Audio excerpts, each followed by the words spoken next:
Hello, everyone, and welcome back to another episode of 1990's Represent. On this episode, we're talking about excellent. Just kidding, had to do that. But yeah, we were talking about Wayne's World. We are in our first cycle of 1992. After this, we'll be doing a video game from 1992 and then moving into 1993 and so on. But when I decided to start doing this whole series after 1998 Represent and doing the kind of wider decade of the 1990s, I knew I was going to be doing Wayne's World at some point. I absolutely love this movie. It's like about an hour and a half long. It's an amazing comedy, I think. It's definitely kind of like, I don't really want to say guilty pleasure because I don't really believe in using the term guilty pleasure, but it's just a fun movie. I think it's like the second SNL movie or second film based off of Saturday Night Live kind of skit or property. First one being Blues Brothers, and that was 12 years before this. So they did the Blues Brothers in 1980, and then in 1992 they released Wayne's World, and throughout the 90s they released, like several more, like Coneheads was 93, Night of the Roxbury, the Superstar, the Mary Catherine Gallagher, I think that's the character's name, film. But I think Wayne's World is either like my favorite out of the SNL movies or my second favorite. Like I definitely think like absolutely love A Night at the Roxbury, and for me it's like basically those two movies, Wayne's World and Night at the Roxbury, are kind of right at the top of that list. Have some notes here about the movie, then we're going to discuss like the plot and all that kind of stuff. So let's get to our notes here. So Wayne's World, first released February 14th, 1992. Like I mentioned, the second SNL movie right behind the Blues Brothers, and that was a 12-year gap between those.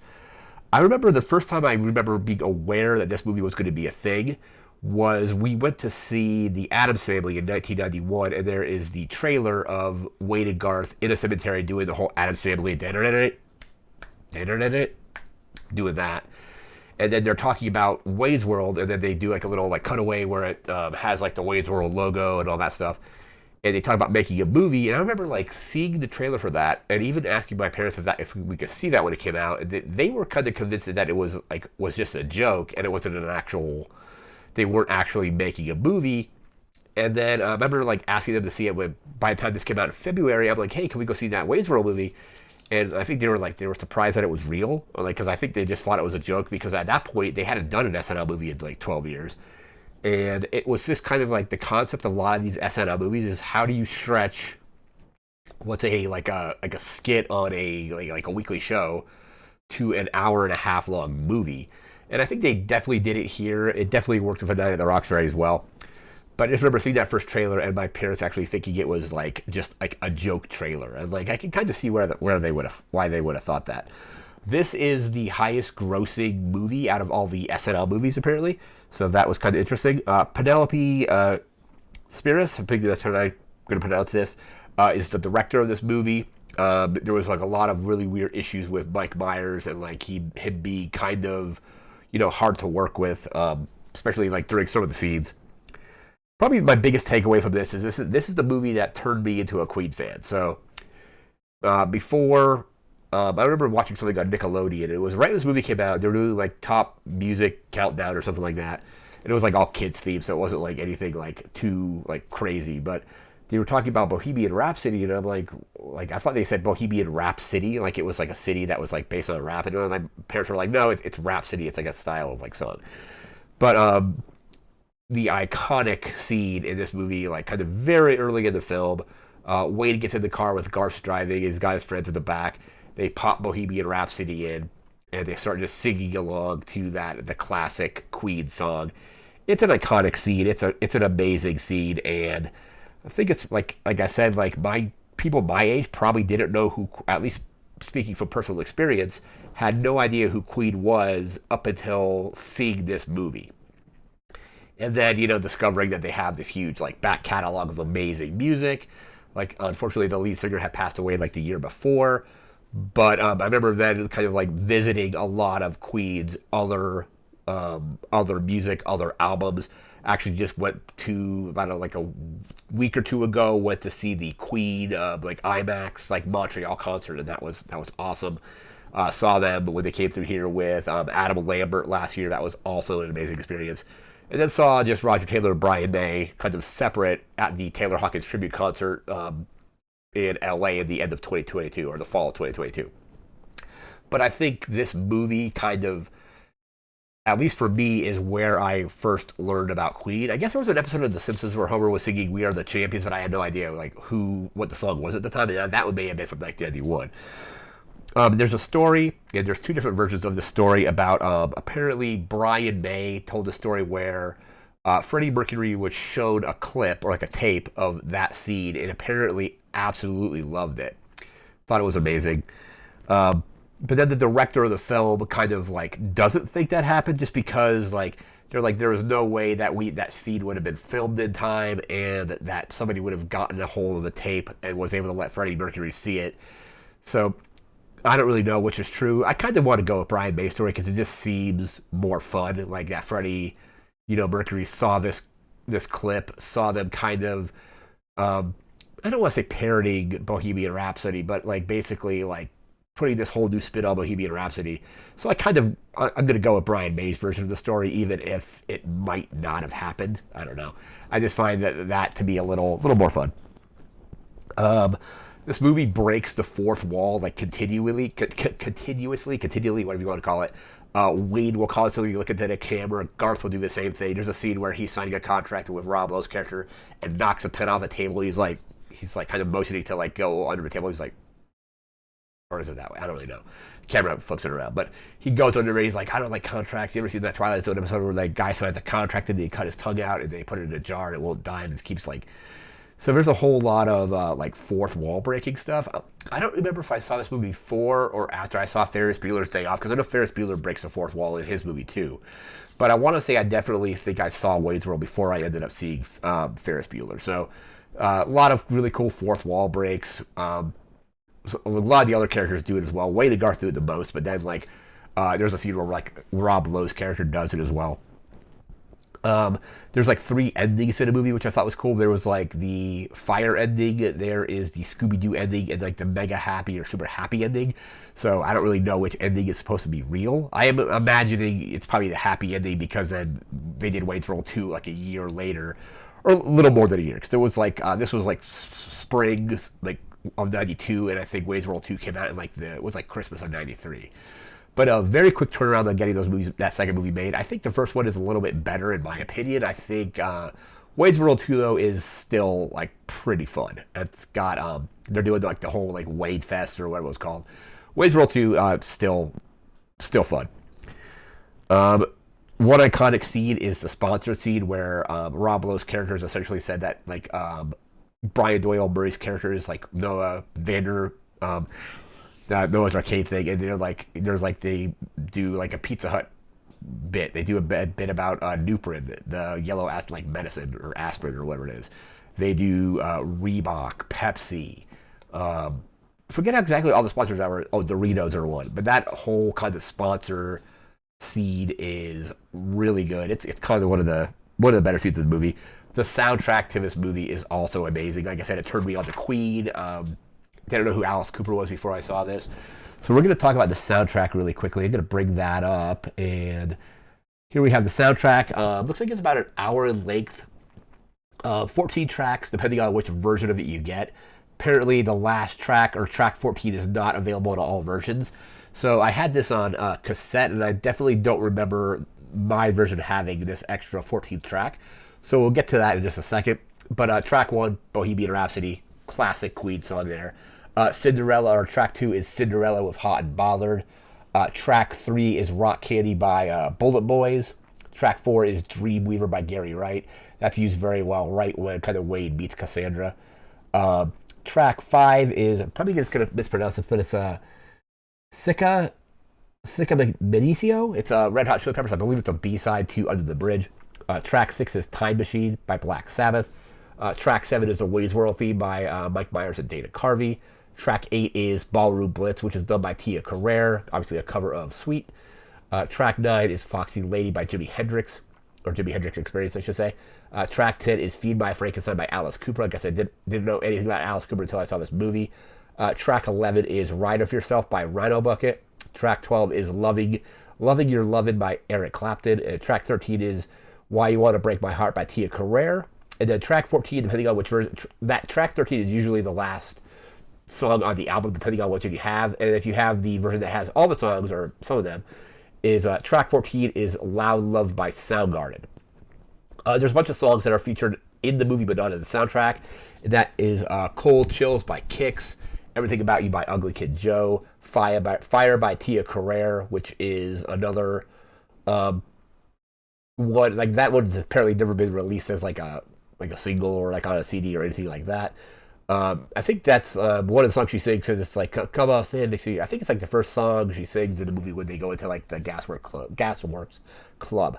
Other than that, there's Making Your Dreams Come True by Cindy Greco, All Night Thing by Temple of the Dog, Touch Me by Tia Carrere. Again, never been released commercially, unfortunately. And then other one is Happy Birthday, Mr. President by Mike Myers. So, amazing soundtrack. Like, I have it on cassette somewhere. I should probably pick it up again on CD if I can find it. Just at least convert it to be like a digital thing. And now we're going to go into the plot of this kind of, like, it's just kind of still like is mind-blowing how they are able to stretch some of this stuff into, you know, like hour and a half long, 2 hour long films. But film opens up with a commercial for Noah's Arcade. And then you see Rob Lowe with his girlfriend. They're flipping channels and they get to Wayne's World. And he calls his friend or his co-worker. He's like, hey, turn it to Channel 10. We need to find out who these guys are. And because we're going to pitch these guys to Vanderhoff. So then it cuts to Wayne and Garth doing their show. They have the suck cut thing there. It's like, it's sucking my will to live. That's a great scene there. They finish their show. They go out. They go to, that's when the whole iconic Bohemian Rhapsody song or scene comes on. Just absolutely love it. If you haven't seen it, check it out. I would highly recommend watching that scene. They go to Stan Mikita's Donuts, and one of the best things about this movie is Ed O'Neill's character works there. He also constantly talks to the fourth wall. He's constantly making references about, like, killing people and stuff like that. It's weird, but he's like, how is it if a man kills a man in the heat of battle, it's called heroic. But if you kill a man in the heat of passion, it's called murder, or something like that. So he's got a lot of great lines. Laura Finn Boyle's in this as Wade's like crazy kind of ex-girlfriend.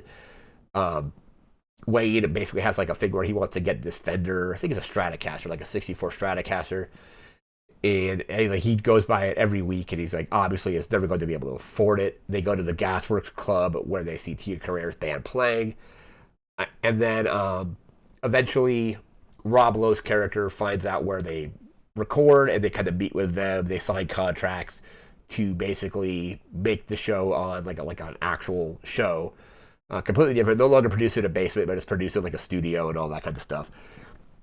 But Wayne starts kind of going out with Tia Carrere's character, and Rob Lowe also has a thing for her as well, but I think he's also trying to get her signed to like a record deal, or they're gonna like produce a music video or something like that. You just have a bunch of scenes where they also like get backstage passes to Alice Cooper. I'm kind of going in and out of order because the movie's kind of all over the place. But they go to the Alice Cooper concert, and Alice Cooper kind of like lays down some knowledge on them about the whole like history of Milwaukee and stuff like that. They do a gag, which is like basically them doing the intro to Laverne and Shirley. So there's a lot of kind of like references to like 70s and maybe even into like 60s kind of like pop culture at the time kind of thing. Like I definitely remember in Night at the Roxbury, they were making kind of like comments about stuff in like the 70s and 80s, like Jody Loves Chachi and stuff like that. But yeah, they start going out. They eventually, like I said, like sign their contracts. They have their first kind of rehearsal. That's where the whole iconic sponsor thing comes in. They have Wayne has some cue cards to ask Noah Vanderhoff about his business, and he writes a bunch of like inappropriate remarks on the front of the cards.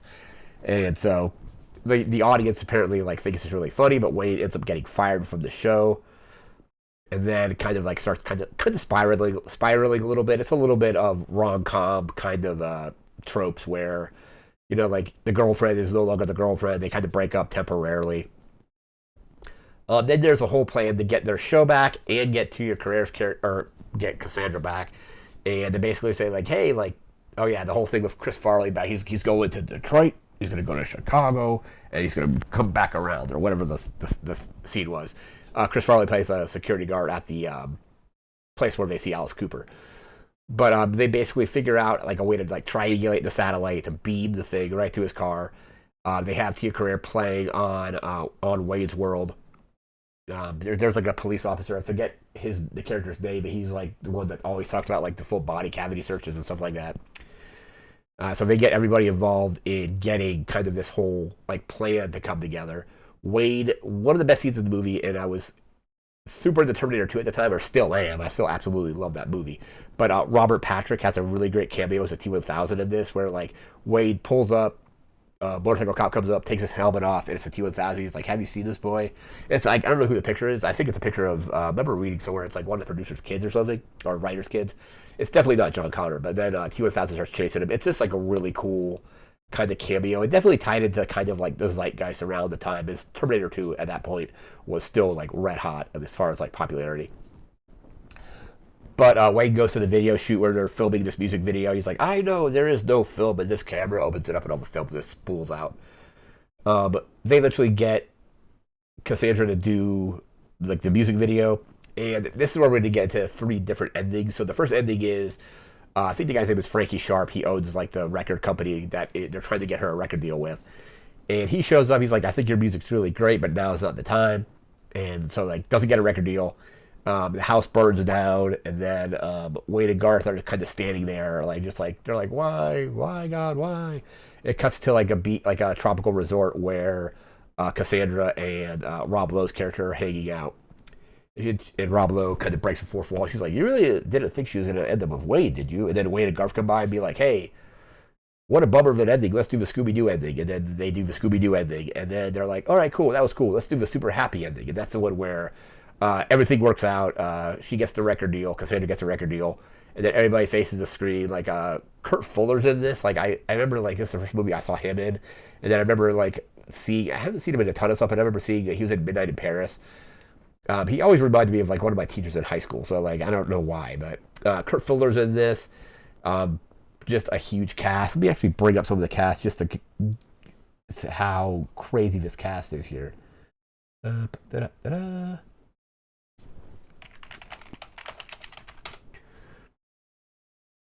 There we go. Let's just pull up some of the just classic cast. Of course, you have Mike Myers and Dana Carvey. Tia Carrere is my first movie I saw with her, and then I think the second one was probably True Lies. Rob Lowe's in this. Laura Doyle, Brian Doyle Murray, colleague Camp, Kurt Fuller, like I mentioned. Chris Farley's in this. Meatloaf, he plays the bouncer at the Gasworks Club. You have, and then I'm not going to go through everybody, but you have Mike Haggerty. He shows up in a lot of stuff. He showed up in an episode of TNG. I think it's in Speed 2 Cruise Control, as well as I think like the superintendent or like repair person of Friends or whatever. He's like only in a couple episodes. But and then finally you have Ed O'Neill. Ed O'Neill's character is awesome. I love that character. Basically, the whole concept of him is like Stan McKeenan's doing this is open 24 hours and he's always there. It's like he's just like always there at the coffee donut shop, whatever you want to call it. But this is just like an iconic film. It's just a blast. I always have a really good time when I watch it. I haven't seen it or watched it like it's probably been since like 2011 where I fully sat down and actually watched the movie. But it's a classic, highly recommended. I don't know if it's streaming anywhere currently because I have it on watch it on DVD or whatever. But yeah, Wayne's World is always a good time, and it's just a hilarious film. I remember we picked this up on had it on VHS for a while as well when it first came out It came out pretty fast. I want to say it came out in like August 1992 on VHS, and we just had that. I remember like bringing that to like a summer camp, like a day summer camp, and we just like watched it twice one day. It was really awesome. But that is going to do it for this episode. We'll be back again in a few days with another episode for the first 1992 cycle.